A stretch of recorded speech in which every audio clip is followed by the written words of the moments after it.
你是否也听过有人说，饭后喝点红酒活血，对心脏好？逢年过节或好友聚餐时，长辈和朋友举杯劝酒，常笑着说，喝一点没关系，小酌对身体有益啦。然而，这看似合理的观念，其实暗藏危机。真相是，小酌真的有益健康吗？还是我们被一个长久以来的错误神话欺骗了？今天就让我们深入探讨这个议题，揭开小酌有益健康是一场骗局的真相。最近，一位来自史丹佛大学的酒精研究权威向大众发出警告，你一滴酒都不该喝。这位专家研究人类基因与酒精代谢将近30年，他用丰富的科学数据颠覆了传统观念，直指适量饮酒有益健康，完全没有科学根据。在他的研究中，我们将看到为什么哪怕是一点点酒都可能对健康造成伤害，以及长久以来我们是如何误信了适量饮酒无害甚至有益的神话。如果你的牙龈上突然鼓起一个小包，碰一下还隐隐作痛，甚至挤出白色的脓液，你一定很崩溃吧？牙龈长脓包到底是什么鬼？很多人第一反应是，是不是上火了？戳破它不就好了吗？今天就让我们依次告诉你牙龈脓包的成因和处理方式，用最浅显易懂的方式帮你解除这个口腔小炸弹的隐患。首先，我们要先知道什么是牙龈脓包。简单说，牙龈脓包就是牙龈里出现了一个充满脓液的小肿包，它其实是一场细菌感染引发的小火山。细菌在你的牙龈组织里搞破坏，身体的免疫细胞跟它们大打出手，结果双方阵亡的残骸，也就是脓，堆积起来形成了一个密闭的脓囊，有点恶心，但这就是现实。这颗脓包乍看很小，却暗藏杀机，就像火山在地底下累积岩浆，随时可能喷发。牙龈脓包的症状通常相当明显，牙龈局部会红肿发热，轻轻一碰就疼，有时候还会觉得患处在跳痛，仿佛有个小鼓手在里面咚咚敲鼓。最典型的是牙龈上出现一个白色或黄色的小脓点，看起来像长了一颗青春痘在牙肉上。你可能会闻到嘴里有怪味，因为脓液的味道不太好闻，还可能导致口臭。吃东西时，嚼到那一侧会感到刺痛，让人食不下咽。严重的时候，细菌感染加剧，甚至可能引发发烧或脸部肿胀，半边脸像肿成了河豚，连张嘴吞咽都变得困难。总之，从轻微不适到剧烈疼痛，牙龈脓包带来的种种折磨都在提醒你，我在这里，赶快管管我。那么问题来了，为什么牙龈会冒出脓包？这背后的元凶说穿了就是2个字，细菌。但细菌是怎么跑进牙龈里大闹天宫的呢？主要可以分为2大路线，我们来抽丝剥茧的看看。第一路线是牙龈本身的问题。想象一下，你平常刷牙马马虎虎，牙齿与牙肉交界的缝隙里藏了一堆牙菌斑和食物残渣。细菌看到这些残渣，就像看到自助餐一样狂吃猛繁殖，在你的牙龈边缘筑起它们的堡垒。日积月累，牙龈被细菌的毒素刺激的红肿发炎，这就是我们常说的牙龈炎。如果再进一步发展，细菌攻击更深，破坏牙周组织和骨头，就变成了牙周病、牙周炎。当牙周病严重时，牙龈和牙齿间会形成深深的牙周囊袋，就像在牙龈里挖出壕沟来。细菌大军躲在壕沟里继续壮大，牙龈组织不断遭残害。终于有一天，身体受不了这场拉锯战，在牙龈上集中火力，化成脓液，想把敌人包起来消灭。于是，你的牙龈表面就鼓起了一颗白头粉刺似的小脓包。恭喜，你的牙龈正式长脓包了。这种因牙周感染引起的脓包，通常来势又急又猛，伴随牙龈肿胀剧痛，那就是细菌在牙龈上放的烟火警报。第二路线则是牙齿本身的问题。这种情况下，牙龈脓包其实是牙齿深处感染的一个对外窗口。我们的牙齿中间有牙髓腔，里面住着神经和血管。如果你有严重蛀牙一直没治疗，细菌就会顺着蛀洞一路打进牙髓腔，感染你的牙神经，引发牙髓炎。牙髓发炎的痛可不是闹着玩的，那是真真正正牙痛要人命的节奏。剧烈的跳痛常让人坐立难安，而一旦牙髓受到细菌攻陷，细菌大军就会沿着牙根一路杀到牙尖，侵入牙齿根部周围的骨头。接下来，在牙根尖部位也开始化脓，形成一个脓肿。我们把这种牙根尖的脓肿称作根尖脓肿，它常常表现为牙龈上长出脓包，但源头其实是在牙根深处。比较有趣也比较危险的是，根尖脓肿有时初期不太痛，为什么呢？因为牙神经被感染后可能坏死，感觉迟钝了，你反而不觉得太痛，只是隐隐胀胀的。很多人一开始可能没察觉，只看到牙龈上长了个包，不痛不痒，还会自己破掉流脓，就误以为没事了。但其实这只是细菌在暗中活动，脓包自行破裂让脓流出，只能暂时减压，绝不表示问题解决。只要根部感染还在，脓包这个顽皮鬼迟早还会卷土重来。因此，如果你发现牙龈反复在同一处长脓包，千万别大意，那多半是牙根在求救。除了以上2大主因之外，还有一些其他情况也可能导致牙龈长脓包，比如说牙齿外伤也是一个原因。假设你不小心摔了一跤，把牙摔裂了，或者咬到很硬的东西，把牙齿震得严重受伤，牙神经可能慢慢坏死，日后也会滋生细菌，引发根尖脓肿，最终在牙龈上表现为脓包。另外，智齿惹祸的案例也不少见，智齿长一半露个头，牙肉形成个牙肉盖，细菌超爱躲在里面开 party， 最后牙龈肿胀化脓形成脓包，这就是智齿周围脓肿的一种。如果你刚动过牙科手术或拔牙，伤口没有好好清洁或碰上伤口感染，也可能在术后局部形成脓包。还有一种很罕见但不得不提的状况，口腔肿瘤。某些少见的牙龈肿瘤早期看起来像反复不愈的脓包或脓疡，因此如果有一个脓包老是反复在同一个地方出现，怎么治疗都不好，你的牙医可能会考虑做进一步检查，以排除是否有肿瘤等其他疾病的可能。但强调一下，这种情况非常少见，绝大多数牙龈脓包还是细菌感染所引起的牙龈或牙齿问题，大家不必过度恐慌，只要及时找出原因并治疗，就能迎刃而解。听到这里，你大概明白了，牙龈脓包就是细菌搞鬼，要么是牙龈发炎，要么是牙齿深处发炎，或者其他偶发因素。不管哪种，终点都是一样，你的身体和细菌战斗，战场上形成的脓，然后鼓出一个小包。所以重点来了，遇到牙龈脓包到底该怎么办？许多人一紧张就想自己动手处理，最常见的冲动就是拿牙签，真甚至用手去戳那个脓包，想把脓挤出来。一想到那恼人的脓包被我啪一声戳破，脓流光光，仿佛问题就解决了，是不是很爽？但且慢，千万别这么做。请记住处理牙龈脓包的黄金守则：2不医药。第一步，不要自行戳破，自己动手挤脓包其实风险超大。当你用不干净的针或手去挑破脓包时，表面上脓是流出来了，但新的问题可能跟着来。首先，随便挑开会形成一个开放伤口，细菌反而可能乘虚而入，把原本局限的感染扩大到周围组织。就好比本来敌人被包在城堡里围困，你倒好，亲手炸开一道口子，让敌军四处逃窜，扩散战场，结果可能导致更大的感染，甚至引发蜂窝性组织炎等并发症。这是指细菌跑进皮下组织，引起广泛的严重发炎。其次，脓包的存在其实是在提醒你，有根本问题未解决。你把脓挤掉，只是除掉了表面的果，但因还在，说不定隔天脓包又卷土重来，而且感染变得更严重。许多患者自行戳破后，伤口更痛更肿，就是因为感染扩大或二次感染。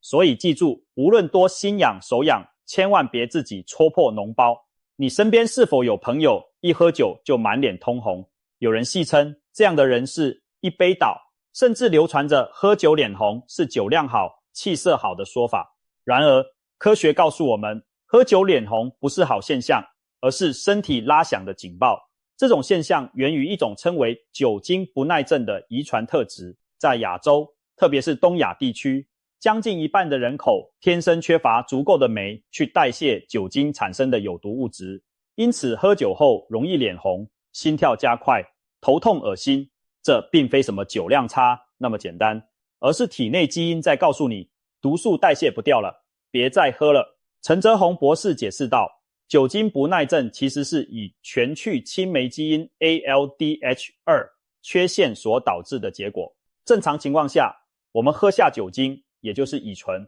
后，肝脏会先把乙醇代谢成乙醛，接着再用乙醛去青霉，把乙醛进一步分解成无害的物质排出体外。然而，大约占全球 8% 左右的人因为 ALDH2 基因变异无法有效产生这种酶，尤其在东亚族群中，这种基因变异非常普遍。据统计，全球有约5亿6千万东亚人带有酒精不耐症基因，而台湾地区的盛行率更是全球第一，将近一半的人天生就不耐酒精。那么，酒精不耐症对健康意味着什么？当这类体质的人喝酒时，酒精在体内迅速转化为有毒的乙醛，但因酶缺陷无法及时将乙醛分解，结果乙醛会在体内快速累积。乙醛是一级致癌物，会直接攻击细胞，破坏 DNA。如果你喝酒容易脸红、心悸，那正是乙醛在体内堆积引起的反应。陈博士形容，有这个基因缺陷的人喝酒非常危险，一杯对别人来说没什么，但对他们等于一下子灌进大量毒素。研究显示，这些喝酒脸红的人，只要喝半瓶啤酒，约一杯多酒精，就可能出现脸红、心跳快，甚至恶心、呕吐等强烈反应。这些都不是酒精本身的作用，而是乙醛中毒在警告你。更令人瞠目结舌的是长期风险，一般人长期饮酒，某些癌症的风险可能提升数倍，但有酒精不耐症还硬撑着喝的人，罹患相关癌症的风险竟然飙升数十倍。过去台大医院的研究指出，没有这项基因缺陷的酒友，罹患食道癌等癌症的风险约是常人的7倍。但如果是喝酒会脸红的族群，酒精不耐症患者却仍经常喝酒，其罹患癌症的风险是常人的70倍以上。更可怕的是，如果这些人还同时有抽烟、嚼槟榔等习惯，多重致癌因子叠加，罹癌风险恐怕高达数百倍之多。这样惊人的数据充分说明，对于酒精不耐症的人来说，一滴酒都可能是奢侈，他们的身体真的承受不起哪怕适量的酒精。值得一提的是，科学家推测东亚人这么常见酒精代谢基因突变，可能与历史演化有关。据陈泽宏博士描述，追溯到数千年前的春秋战国时代，或许正是某个东亚人身上出现了这个罕见的基因突变。经过大约2-3千年的繁衍传播，这个基因在东亚族群中广泛流行开来。今日我们看到，除了台湾近半人口是酒精不耐症外，日本约有 40%， 韩国约 35% 的人口也有相同基因缺陷，中国大陆、越南等地的比例略低一些，但也不容忽视。为何这种易脸红基因在东亚如此盛行？有一种推测是，这可能在古代对某些人反而是种保护，让人喝不了太多酒，避免沉迷酒精。然而，在现代社会，当饮酒被视为社交常态时，这个基因反倒成了一颗隐形的定时炸弹。如果不知道自己有酒精不耐症，仍然勉强跟人拼酒，短期看似练出酒量了，但实际上只是身体慢慢丧失了警报能力。脸不红不代表毒素没累积，长期下来健康风险反而更高。所以如果你或身边的人喝一点酒就满脸通红，千万别再以为那是酒量差，需要多练或者血气好了。正确的做法应该是高度警觉，这是你的基因在劝你别喝。现在已有简单的方法检测自己是否有酒精不耐症，例如将含酒精的棉片贴在手臂内侧，皮肤约20分钟。如果皮肤出现泛红，就高度怀疑是基因缺陷。此方法准确率约70%。当然，更精准的办法是医院的基因检测，只需刮取口腔黏膜送验，约1小时就能知道结果。有专家甚至呼吁，应将酒精不耐症基因检测纳入常规健康检查，因为知道自己天生不能喝，远比日后罹癌再后悔要有意义的多。或许你会想，我没有脸红的困扰，应该就没事吧？但事实上，即使你没有酒精不耐症，酒精对身体仍然有潜在伤害，只是不像脸红族群那样立即显现。为了了解酒精如何影响所有人，我们有必要搞清楚酒精在体内的代谢过程，以及为何这过程可能对健康不利。当我们喝下一杯酒，不管是啤酒、红酒还是烈酒，其中的有效成分都是酒精、乙醇。乙醇进入肝脏后，人体会把它看作毒物加以处理。首先，酶的作用将乙醇分解成乙醛，乙醛是比酒精本身毒性更强的物质，也是被世界卫生组织 WHO 列为1级致癌物的元凶之一。接着，理想情况下，肝脏中的乙醛去氢酶会迅速将乙醛进一步分解成乙酸等无害物质，最后转化为二氧化碳和水排出体外。这3步走的代谢看似把有毒的酒精解毒了，然而问题在于在代谢过程中产生的乙醛其实是在体内跑马灯般伤害细胞，尤其是我们的消化道，从嘴巴、咽喉、食道、胃到肠子，都是酒精与乙醛接触的第一线部位，因此这些地方最容易累积酒精带来的伤害。乙醛分子会和我们细胞中的蛋白质和 DNA 结合，导致细胞损伤和突变风险增加。如果喝得多、喝得快，乙醛累积速度超过了肝脏分解速度，它在体内滞留的时间就更长，破坏性更大。即使对于酒量很好、不会脸红的人来说，他们并非不产生乙醛，而是乙醛产生的同时，也在较快的被分解。这样的人饮酒后可能外表不显症状，但体内的细胞仍需承受一定程度的乙醛毒性，常年下来，细胞受损累积，就可能走向癌变的一步。一句话，不脸红不代表无害，只是你的身体没有给出外在警讯，但该承受的内在损伤一样都不少。除了致癌，酒精及其代谢物对身体还有多重打击。当乙醛在第一线肆虐我们的消化道时，未完全分解的酒精和后续产物也在影响着其他器官，肝脏首当其冲。长期饮酒会导致脂肪肝、肝炎甚至肝硬化，胰脏也可能因酒精刺激引发胰脏炎。心脏与血管方面，酒精会干扰心率并升高血压，增加心脏病和中风风险。大脑与神经方面，酒精属于抑制剂，短期内让人感到放松，但长期看会扰乱神经讯号，导致记忆力减退、反应迟钝，甚至促使脑部体积缩小，加速大脑老化。心理健康方面，酒精的影响同样负面。许多人把小酌当作舒压助眠的方法，但这其实是饮鸩止渴。酒精虽能暂时趋缓焦虑，长期却会加重忧郁和焦虑倾向。科学家发现，哪怕是低剂量的饮酒，也可能扰乱睡眠结构，让你隔天精神不济。而经常用酒精麻醉情绪的人，久而久之，大脑对压力的调适更差，离不开酒精的恶性循环就此形成。一句话，短期喝酒好像减压，长期喝酒适得其反，心理上的依赖和情绪波动可能变本加厉。再看我们免疫系统和衰老过程，新兴研究显示，酒精可能削弱身体的免疫反应，让人更容易感染疾病。此外，酒精还会影响细胞的新陈代谢，加速细胞老化的迹象。从整体上说，饮酒让身体处于一种对抗外来毒物的状态，长期而言相当消耗健康本钱。我们往往把吸烟与健康下滑联系在一起，但却低估了酒精的危害。其实酒精和烟草一样，都在多方面侵蚀我们的身体。总而言之，酒精在体内代谢的过程，决定了它不可能像一般食物一样被安全利用或储存，而是必然要被当作需要解毒的异物来处理。在这个过程中，人体付出的代价是细胞和器官的磨损。如果少量偶尔为之，身体或许能自我修复，但如果抱着适量无妨的态度经常饮酒，那些看不见的细胞伤害就在一天天累积，终将可能转变为明显的健康问题。既然酒精带来如此多健康风险，那小酌有益健康这个观念究竟从何而来？为什么过去许多医生甚至官方指南都曾建议可以适量饮酒，还有人津津乐道饮酒，对心血管有益的所谓法国悖论？这背后其实有着历史与科学认知演变的故事。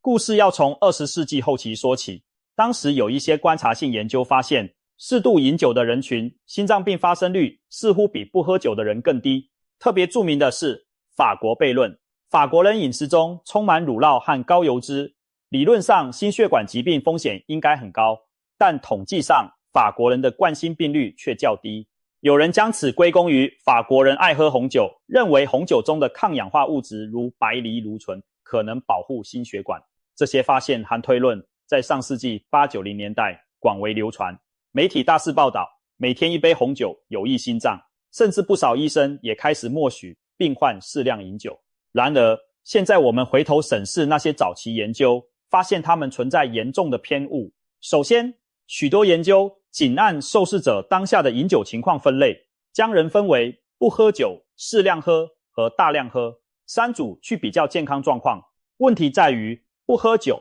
这组人中混杂了一些过去酗酒但因健康问题戒酒的人，或是因病不能喝的人。这些人本身健康状况较差，并非因为他们不喝酒才不健康，而是因为不健康才不喝酒。结果统计上就误以为不喝酒的人健康最差，适量喝的人反而比较健康。这其实是统计假象，适量饮酒者看起来健康，只是因为不饮酒组里混入了不少身体有隐疾的人，拉低了平均值。随着科学进步，研究者意识到这个问题，开始设计更周延的研究，排除上述混淆因素。近年规模更大、设计更严谨的研究纷纷指出，当我们剔除那些因病戒酒者的影响后，适量饮酒者并没有比完全不沾酒的人更健康。例如2024年发表在美国医学会期刊上的一项涉及13万5千名老年人的研究显示，即便是所谓中等量饮酒，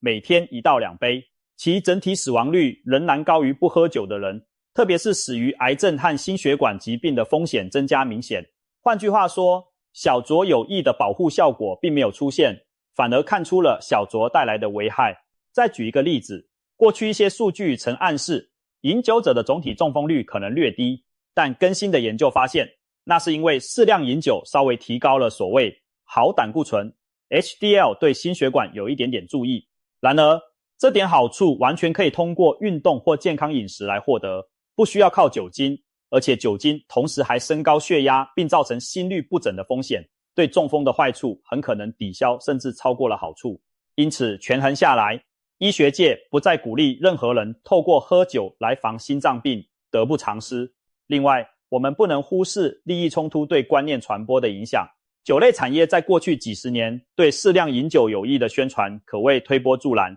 当科学研究初露端倪，说红酒可能有好处时，酒商们当然乐于见到这种消息登上头条，因为这等于给产品镀上了健康的光环。一时间，各种强调红酒含有什么抗氧化物质、有益长寿的广告铺天盖地，许多消费者也乐于接受这样的资讯。谁不想听到自己爱的小嗜好其实有益健康呢？于是小酌无妨，甚至有益，这套说辞一度深入人心。然而现在我们知道，这其实是我们乐于听信好消息的心理与商业宣传合力造成的一个巨大误解。总的来说，适量饮酒有益健康的神话诞生于科学认知尚不完全以及数据偏误的年代，壮大于大众乐听好消息的心理和产业宣传，持续了好几十年。但随着更严谨的科学研究累积，这个神话正在被彻底戳破。医学专家们纷纷改口，从前或许建议可以少量喝点红酒，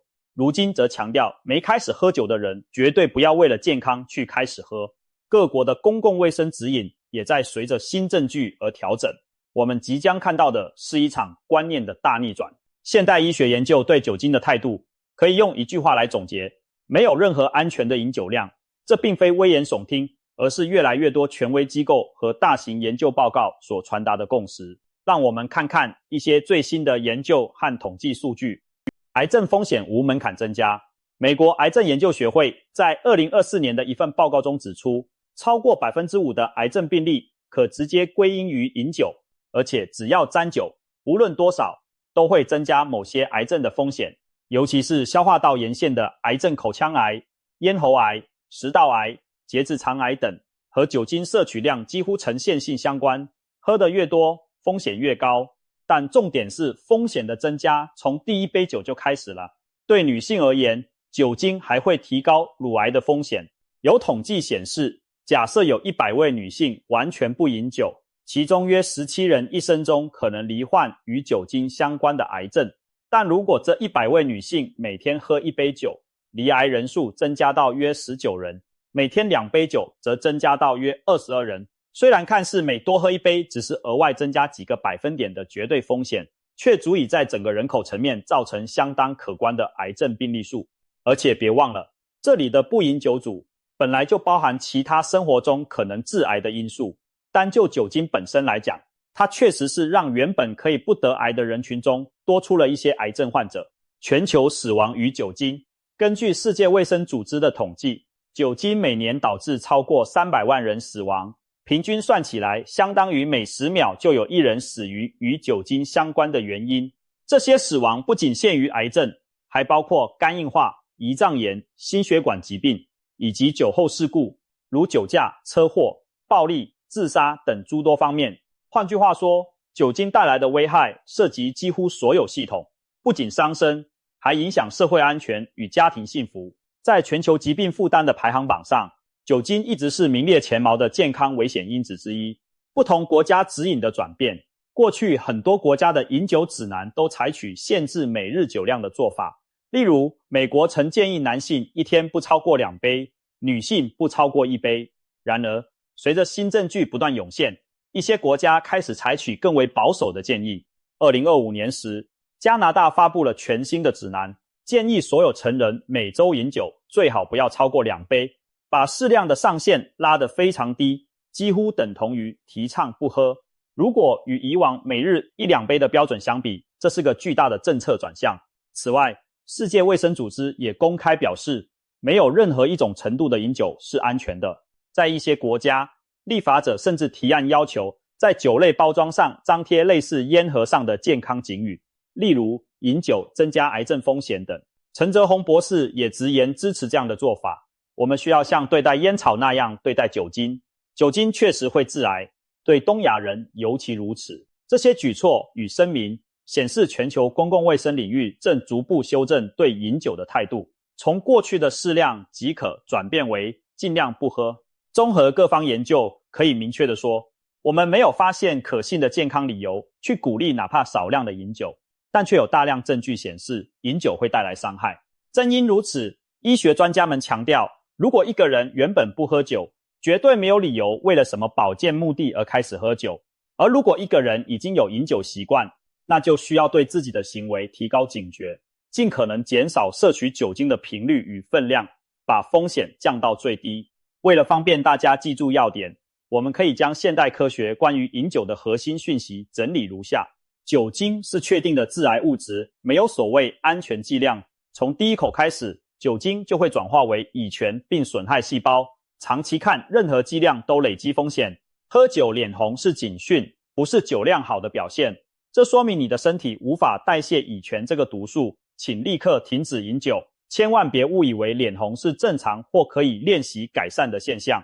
即使少量，偶尔饮酒也会提高罹患癌症和其他慢性疾病的几率。不要心存侥幸，觉得偶尔一杯不打紧，每一次摄入的酒精都在产生影响。各种含酒精的饮品都算数，包括很多人以为没关系的酒精饮料、调和品、含酒精的提神饮料等，只要有酒精成分，就应纳入你的总饮酒量考量。也应该有健康警语，如果真的要喝，就遵循能不喝就不喝，有喝就减量的原则，将饮酒频率和量都压到最低。例如，每周不超过1到2杯标准酒精量，中间尽量安排不饮酒的日子，让身体有时间修复。记住，以上这些重点可以帮助我们在日常生活中做出更明智的选择，把酒精对健康的伤害降到最低。除了医学层面的分析，我们还需要面对一个现实问题，社会和文化对饮酒的推波助澜。在许多地方，饮酒是社交礼仪的一部分，感情深一口闷，感情浅舔一舔，这种戏谑背后其实隐藏着巨大的健康隐患。特别在有些亚洲文化中，劝酒文化根深蒂固，好客的主人频频倒酒，宾客也不好意思拒绝，酒桌上往往以能喝为荣，把滴酒不沾的人视为扫兴，不够兄弟。这种文化氛围说白了就是在怂恿大家一起喝多点，而很少考虑每个人身体能不能承受。在台湾，我们前面提到将近一半的人有酒精不耐症，换句话说，酒桌上一圈宾客坐下来，可能就有几位天生解毒慢的隐形高危者，但往往没人会去问对方的基因状况，一律热情相劝，来，喝了这杯感情更好。结果那些本来一杯就会脸红的人，为了不服人情面，只好硬着头皮灌下去。短期看，他可能只是比别人更快醉、更难受，但在旁人眼里，这不过是酒量差，下次再练的笑料。没有人意识到，这其实是在拿对方的生命开玩笑。当一个酒精不耐症患者为了融入氛围而不停干杯时，他体内累积的乙醛可能已经比别人高出10几倍、20几倍。这样的陌生人社交电压，长此以往真的会害死人。不只是有基因缺陷的人需要担心，被劝酒文化拖下水的还有更多原本酒量平平的人。或许有人一开始酒量一般，但在频繁的社交饮酒中，为了不被笑，为了表现豪爽，渐渐的越喝越多。酒量看似练出来了，其实背后是身体对酒精的反应变迟钝了。当年轻时，肝脏还能咬牙应付这些额外负担，可过了几年、10几年，身体的代偿机制一旦达到极限，各种酒精相关的疾病就会浮现。有多少人年少不懂事，把喝高当作风光，等中年以后才付出健康代价，从脂肪肝恶化到肝硬化，从高血压、中风到癌症发生，悔不当初。可以说，不良的饮酒文化是在集体催生健康隐患。更棘手的是，饮酒往往和其他恶习结伴而行。在酒局上，人容易兴起抽烟的欲望，也容易大鱼大肉、暴饮暴食。这些行为本身对健康就有害，加上酒精的作用后，伤害相乘。例如，有人一喝醉就想抽更多烟，结果酒精扩张血管，让黏膜更吸收致癌物，等于火上浇油。又如有人酒后乱性或酒驾，带来人身安全的巨大风险。许多遗憾的社会新闻、车祸、斗殴、意外伤亡背后都有酒后失控4个字，这些都是饮酒文化的沉重代价。因此，改善健康不仅需要个人意识到不该贪杯，也需要整体社会氛围的转变。我们必须学习尊重拒绝酒精的权利。当有人说不好意思，我不喝的时候，周围的人应该表示理解与赞许，而不是起哄逼迫。酒桌上的面子不该建立在伤害健康的基础上，毕竟真正的朋友不会希望你因逞强喝酒而生病，真正的欢聚也不需要以灌醉谁为乐趣。近年来，其实已有一些正面的改变苗头，例如每年5月9日在台湾被定为无酒日，呼吁民众这一天不碰酒，用行动体会无酒生活的美好。一些企业宴会开始提供精致的无酒精饮料，鼓励员工理性饮酒，甚至滴酒不沾，这些都是可贵的进步。我们希望未来会喝酒才豪爽这种观念能淡出舞台，取而代之的是懂得节制才聪明，会酗酒更难得的新风气。有趣的是，在许多国家，年轻一代的饮酒率正明显下降，不少千禧世代和更年轻的 Z 世代对酒精的兴趣远不如他们的父母辈。一方面，年轻人更注重健康和体态管理，他们宁愿健身、喝果昔，也不想啤酒肚上升。另一方面，社交方式的改变也降低了饮酒的必要性。现在线上游戏、虚拟社群的兴起，使得传统饭局拼酒的重要性降低。加上资讯发达，年轻人更容易接触到关于酒精危害的知识。他们当中许多人自发选择 low alcohol 低酒精，甚至 no alcohol 无酒精的生活方式。市场也开始顺应这个趋势，推出各种无酒精饮品。现在你走进超市，会看到琳琅满目的无酒精啤酒、无酒精鸡尾酒调饮，甚至连红酒和威士忌都有脱醇的版本。过去提起不喝酒的人，总让人觉得好像少了点什么乐趣，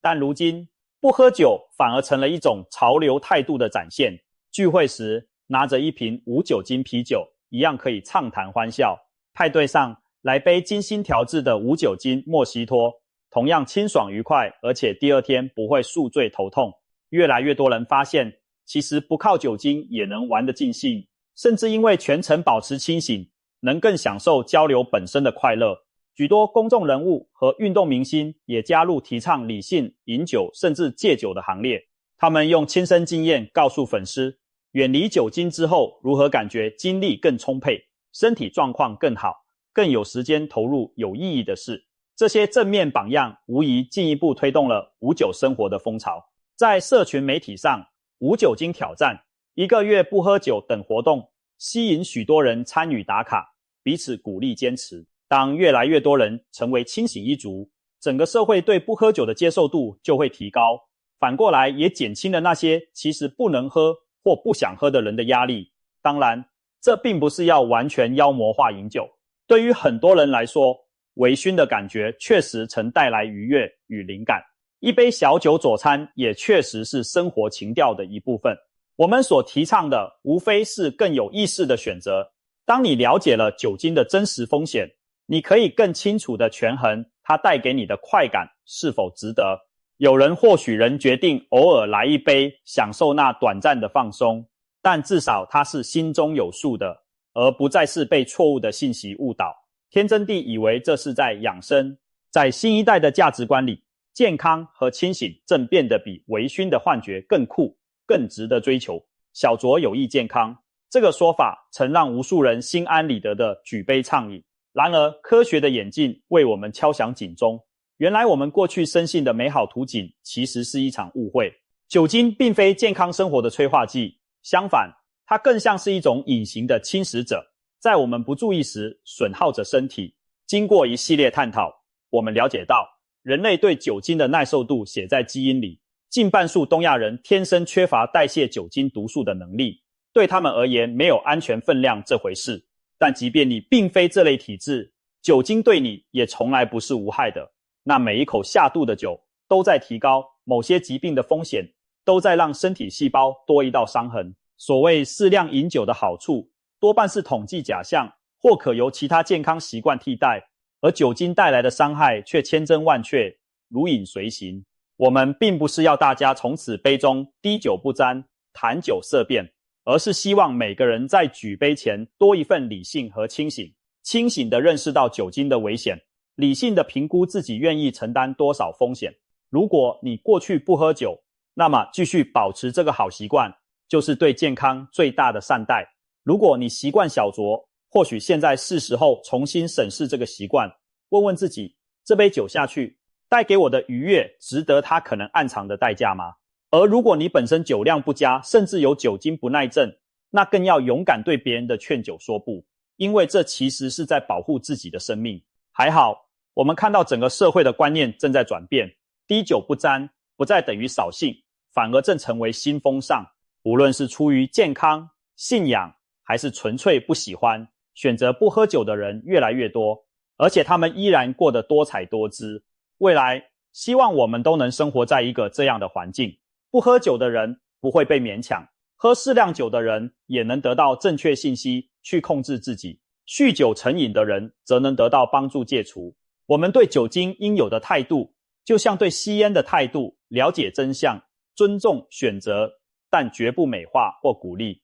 最后，请牢记史丹佛专家的忠告，你一滴酒都不该喝。这句话听起来或许严厉，但背后是满满的科学证据与对大众健康的关切。当下一次再有人举杯对你说小酌一点没关系，对身体好啦时，希望你能想起我们今天谈的种种，露出会心一笑，然后坦然地说，不，其实我知道不喝对我更好。用理性战胜人情的压力，用科学守护自己的健康。毕竟身体是你自己的，健康的未来更值得我们举杯致敬，而那杯中装的是清茶白水，胜过烈酒醇醪。祝愿我们都能在清醒无酒的状态下，享受人生的每一刻滋味，